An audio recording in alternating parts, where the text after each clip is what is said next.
13 साल पहले वकार ज़का के प्रोग्राम में क्या मेरी सिलेक्शन हो गई है कि एक जुमले से वायरल होने वाले अब्दुल वहीद कराची में पार्किंग की नौकरी करने पर मजबूर हो गए। मुझे रियलिटी शोज पसंद है। 13 साल पहले था, उसको मैं माजी का हिस्सा बोलता हूँ। उस शो के हिसाब से जज ना किया जाए।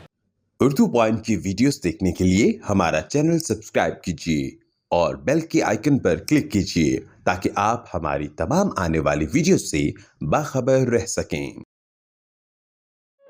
अस्सलाम वालेकुम नाज़रीन, उर्दू पॉइंट में खुशामदीद। मैं हूं आपका मेज़बान ज़ुहैब मंशा। आए रोज़ सोशल मीडिया पर रातों रात कुछ लोग शोहरत की बुलंदियों पर पहुंच जाते हैं, लेकिन उसके बाद उनकी ज़िंदगी कैसे होती है, कैसे गुजर रही होती है, इसके बारे में कोई नहीं जानता। ऐसी ही एक मिसाल आजकल सोशल मीडिया पर एक वायरल है और एक ऐसा शख्स जो आज से 13 साल पहले ARY के प्रोग्राम में आया था और जिसका एक सेंटेंस, जिसका एक बोल बहुत वायरल हुआ था, जिसमें उन्होंने वकार ज़का के प्रोग्राम में कहा था कि क्या मेरी सिलेक्शन हो गई है।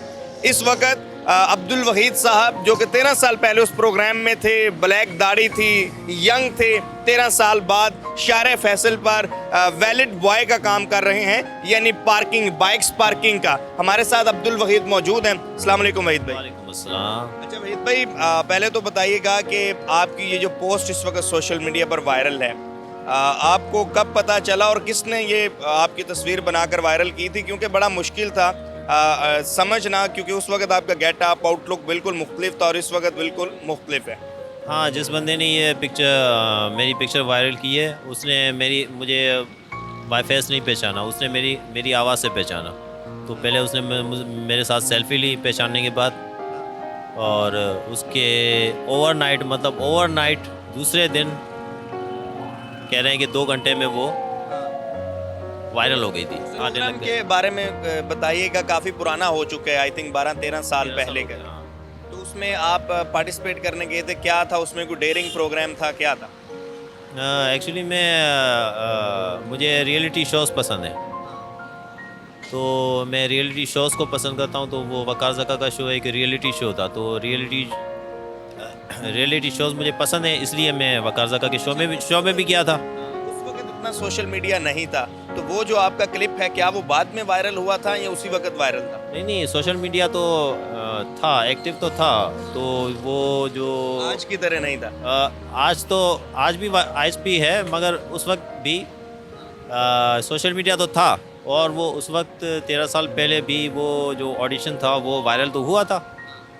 उसके 5.7 मिलियन व्यूज़ तो आए थे। अच्छा, वो जो आपका रिएक्शन था, क्या मेरी सिलेक्शन हो गई है, उसके बाद आपकी सिलेक्शन हुई थी किसी चीज़ में? क्या आपने कोई जॉब की उस प्रोग्राम की मुनासबत से? नहीं, मेरा वो ऑडिशन ही था। मैंने आपको बताया कि मुझे रियलिटी शो पसंद है, तो वकार ज़का का शो एक रियलिटी शो था, और रियलिटी शोज़ पाकिस्तान में बहुत कम बनते हैं, तो मैंने उसके बाद कोई रियलिटी शो किया नहीं।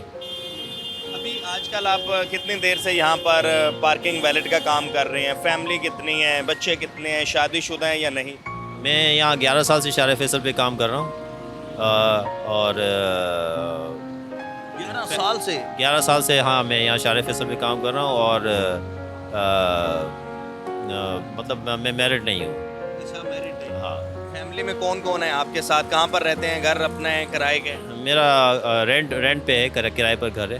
अच्छा, हाँ, किस इलाके में? गुलशन इकबाल में। अच्छा, अभी यहाँ पर कितने पैसे रोज़ाना के हो जाते हैं तकरीबन? बस ये है कि इसमें दाल रोटी चलती है इसमें, और कोई मतलब बिग अमाउंट बंदा जो बोलता है लेविश लाइफ वगैरह, ऐसा कुछ नहीं है। आई थिंक 2 दिन तो यहाँ छुट्टी भी होती है, छुट्टी वाले दिन तो आपका काम नहीं होता। संडे छुट्टी है, एक दिन छुट्टी है। अच्छा, सैटरडे को? सैटरडे होता है। लेकिन आप ज़ईफ़ हो चुके हैं, बाल जो हैं वो सफ़ेद हो चुके हैं, तो ये तो बड़ा मुश्किल काम है। बाइक्स हार्ड काम है, मेहनत वाला काम है, मगर मेरा अब जब आप काम देखेंगे तो आप बोलेंगे कि मतलब कि अभी भी मैं हार्ड वर्किंग हूँ। अच्छा, वकार ज़का ने कहा है कि वो एक बिज़नेस स्टैब्लिश करेंगे जिसमें वो आपको अपॉर्चुनिटी देंगे कराची में। हाँ, मेरी बात हुई उनसे, अमेरिका में मेरी बात हुई उनसे लाइव कॉल पे, तो मैंने रिजेक्ट कर दी थी ऑफ़र उनकी। अच्छा, जी। क्या कहा उन्होंने? उन्होंने कहा कोई बिज़नेस स्टार्ट करो, तो मैंने वो ऑफ़र जो रिजेक्ट कर दी थी। अच्छा, हाँ, मैंने कहा इसके अलावा कुछ होता है तो वो अलग बात है। बहरहाल ये काम मैं नहीं छोड़ रहा, पार्किंग का ये मैं कंटिन्यू रखूँगा। अच्छा, एक वो वक्त था 13 साल पहले जो आपके उस सेंटेंस के ऊपर आप वायरल हुए, और एक आज का वक्त है आप फिर एक दफ़ा सोशल मीडिया एंड मीडिया की जीनत बने हुए हैं। इन दोनों औकात को लेकर आप क्या देख रहे हैं कि उस वक्त आपको जो फेम मिला वो क्या था, और इस वक्त जो मिल रहा है इसका क्या आम आदमी की ज़िंदगी पर क्या? 13 साल माने रखता है जनाब, 13 साल माने रखता है। तो वो जो 13 साल पहले था उसको मैं माजी का हिस्सा बोलता हूँ। वकार ज़का का जो शो था, ना मैं वैसा हूँ ना मेरी लाइफ वैसी है। वक्त के साथ साथ इंसान बदलता है, ठीक है। तो मैं अपने आप को अभी ज़्यादा मैच्योर समझता हूँ 13 साल पहले के मुकाबले में। तो मुझे उस शो के हिसाब से जज ना किया जाए। सही, ग्रेट। मैं उससे ज़्यादा मतलब एक्सपीरियंस हो गया हूँ, सही। ठीक है। तो वो एक बंदा जैसे पुख्ता हो जाता है ना, पुख्ता, तो मैं अल्लाह का शुक्र है मैं पुख्ता हो गया हूँ। तो मुझे उस शो के हिसाब से जज ना किया जाए कि वो मैं अभी भी उसको माजी का हिस्सा ही बोलता हूँ। हमारे यहाँ आजकल बहुत ज़्यादा वायरल कल्चर जो है वो प्रमोट है, और हर कोई इस जुनून में है कि वो ओवरनाइट फेम की बुलंदियों पर चले जाएं। हाल ही में बहुत सारी ऐसी वीडियोस भी आई, एक लड़की डांस कर रही थी, मेरा दिल ये पुकारे आ जाए, इस तरह लाहौर में लाहौर दा पावा अख्तर लावा। आप क्या कहेंगे इस मैसेज को लेकर, जो हमारी नौजवान नस्ल है, जो यूथ है, जो इस जुनून में है कि वो चाहते हैं कि बस वो किसी तरीके से फेमस हो जाएं, वायरल हो जाएं? वायरल हो जाए तो वायरल होने के क्या फ़ायदे हो सकते हैं, क्या नुकसानात हो सकते हैं? वायरल बेशक वायरल आप बेशक हो, ठीक है, उसमें कोई नहीं है, मगर ये कि पॉजिटिव चीज़ पे आप वायरल हो ना, फेक चीज़ पर वायरल ना हो आप। जैसे मैं आपसे गुफ्तगू कर रहा हूँ, ये क्या फेक है, ये क्या स्क्रिप्टेड है? आप बोल रहे हैं स्क्रिप्ट के साथ बोल रहे हैं, नहीं बोल रहे हैं ना। आपके पास कोई स्क्रिप्ट नहीं है, मेरे पास कोई स्क्रिप्ट नहीं है, हम दोनों रियल बात कर रहे हैं। ये भी रियलिटी शो कहलाता है, ठीक है ना। तो आप रियलिटी शो में वायरल हो जाएं, फेक चीज़ में वायरल ना हो। अगर आप फेक चीज़ पर वायरल होंगे ना तो आप कभी ना कभी फेल हो जाएंगे। तो आप रियलिटी और रियल चीज़ पर आप जो है ना वो वायरल हो। हाँ, कंटेंट पर आप वायरल, एक्चुअल कंटेंट पर आप वायरल हो। फेक कंटेंट पर आप वायरल होंगे तो आप फेल हो जाएंगे, कभी ना कभी आप फेल हो ही जाएंगे, और आपका झूठ पकड़ा भी जाएगा कभी ना कभी।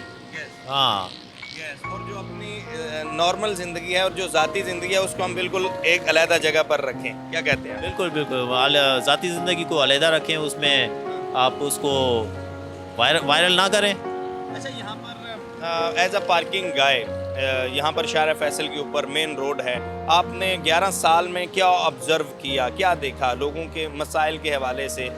नौजवानों को भी आप देखते रहते हैं, आपकी ऑब्जर्वेशन क्या है? ऑब्जर्वेशन ये है कि मेरा एक मैसेज होता है मेरे कि मतलब कि शॉर्टकट में ना पड़ें।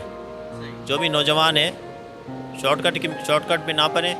तो उसकी एक मिसाल मैं देता हूँ कि आप जैसे आप लोगों के सामने अपनी जो सक्सेस है उसको आप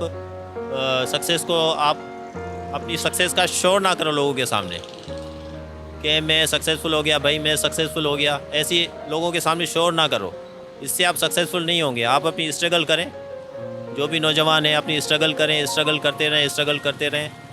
करते रहें। आपकी जो सक्सेस है वो खुद चीख कर लोगों को बताएगी। बहुत शुक्रिया अब्दुल वहीद भाई, thank you very much and best wishes आपके लिए। व्यूवर्स, हमारे साथ अब्दुल वहीद साहब मौजूद थे जो कि 13 साल कबल भी वायरल हुए थे वकार ज़का के प्रोग्राम में। वो एक रियलिटी शो प्रोग्राम था जिसमें इनका रिएक्शन था जब वकार ज़का ने कहा कि आपकी सिलेक्शन होगी, तो इन्होंने कहा जी क्या मेरी सिलेक्शन हो गई है। लेकिन उसके बाद 13 साल गुजर चुके हैं, इस वक्त दोबारा एक मरतबा फिर ये सोशल मीडिया की जीनत है और मीडिया की जीनत बने हुए हैं, इसलिए क्योंकि ये यहाँ पर पार्किंग वैलेट मैन का काम कर रहे हैं, बाइक पार्क करते हैं। 11 साल से ये काम कर रहे हैं। लेकिन अहम बात ये है कि इनका जो मैसेज है और जो इन्होंने बात की कि आजकल जो कि सोशल मीडिया के हवाले से और वायरल होने के हवाले से हर दूसरा नौजवान इस नशे में मुब्तला है, इस जुनून में मुब्तला है। तो आप बिल्कुल वायरल हों, लेकिन ओरिजिनल कंटेंट के ऊपर, रियलिटी बेस्ड कंटेंट के ऊपर आप वायरल हों, लेकिन पॉजिटिव और ओरिजिनल कंटेंट पर। अपने मेज़बान से मंशा को इजाज़त दीजिए। अल्लाह हाफिज़।